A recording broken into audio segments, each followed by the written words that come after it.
Hi guys, another mini vlog. Mag mini vlog na pa rin yung manay Gina guys kay ambot na problema na jud ko sa akong upaw na unya kay gipagupitan na lang nako kay grabe gyud ang lagas ambot na sana ni unya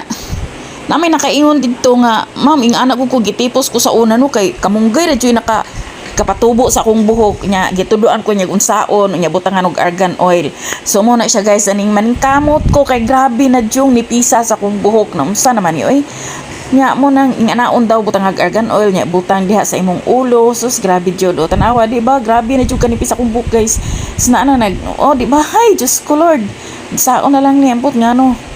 sa kaya ni ano nang lagas yung maayo akong buhok kag gitipos wa masad ko gitipos wa masad ko kuan wa masad ko gikalintura unsa ganina siya kanang gitipos ka typhoid fever ba tawag ana wala man sad basta kay nang lagas lang gid siya unya pagkahuman siguro sa sige na kong pangibot og uban na maoambot na lang gyud saon na lang ni di ba tama pati nang nipisa kung unsa to kabaga akong buhok sa una karon hastang nipisa guys grabe na jud og di na jud ko ganahan tanaw sa akong buhok hastang nipisa na makalagot lagi kayon saon kay ni nako aloe vera ko siga aloe vera wala man so minoxidil lang akong ginagamit karon nag-order ko sa TikTok so sampot na lang grabe na jud di na jud di pwede kinlangan ni jud ni siya kam so ay nag-uol na kog maayo guys unsaon na lang ni akong buhok nga nipis kaayo di ba so tanaw na ako after 1 month kung unsay resulta aning kalamunggay